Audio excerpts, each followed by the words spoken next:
Hi, my name's Alex Dolphin, and welcome back to another episode of Ex Ante. Today we're going to discuss the case Gonzales v. Raich. This case was heard in the Supreme Court of the United States in the year 2005. Let's go ahead and jump into the facts of the case. So there are two plaintiffs residing in California that were using medical marijuana. In 1996, the state of California passed the Compassionate Use Act, which basically allowed people that were medically sick, serious illnesses defined by statute, to have access to cannabis, to use cannabis as a treatment for their ailments. Now, it allowed patients to grow their cannabis on their own property or in their own home, and it allowed physicians to grow that cannabis, for their patients as well. So it allowed the growth of cannabis by medical users. So if a doctor gave you a medical card for medical cannabis, you could grow a marijuana plant on your property for your own consumption.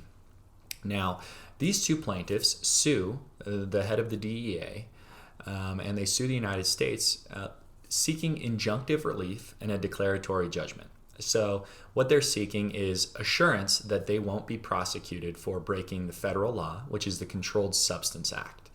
Now, the Controlled Substance Act regulates marijuana, and it classifies it as a Schedule I drug, which is the highest classification. Marijuana is in the same classification as heroin.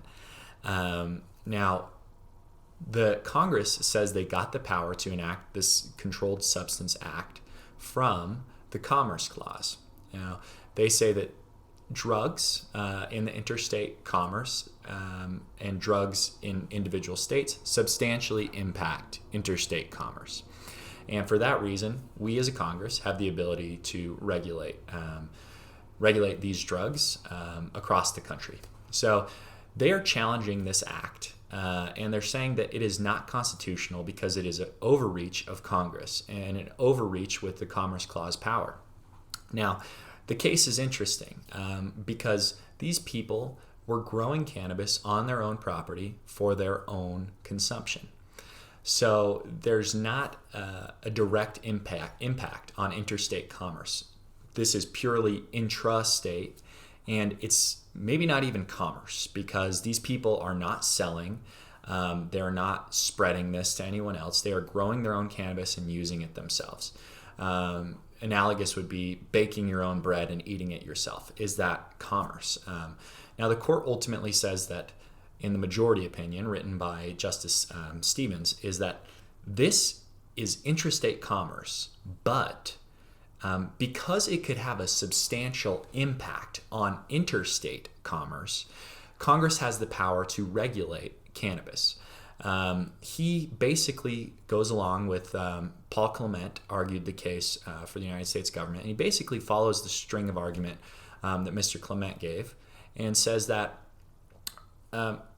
because there's a potential for leakage of this cannabis into the interstate market, there is a potential for this to be interstate commerce. Now, what he means by that is potentially people grow their own cannabis and then they sell it across state lines, or patients, buy cannabis from their physician, or they get cannabis from their physician and then they sell it across state lines. So he finds this argument about a leakage to be persuasive.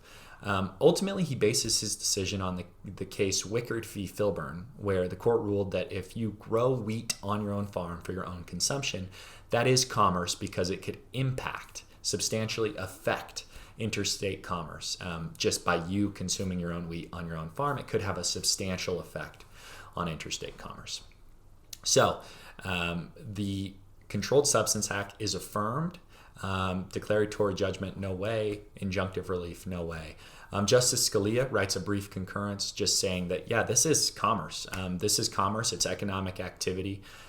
This cannabis is economic activity, and it has substantially affects interstate commerce. He gives a brief description about how the Necessary and Proper Clause enables the expansion of the Commerce Clause to areas where it might substantially affect commerce. So he finds the substantial effects test persuasive.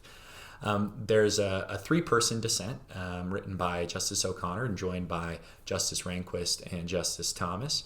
where basically they say this is an overreach of the federal government. It is important that states can act as laboratories of democracy and try out their own things.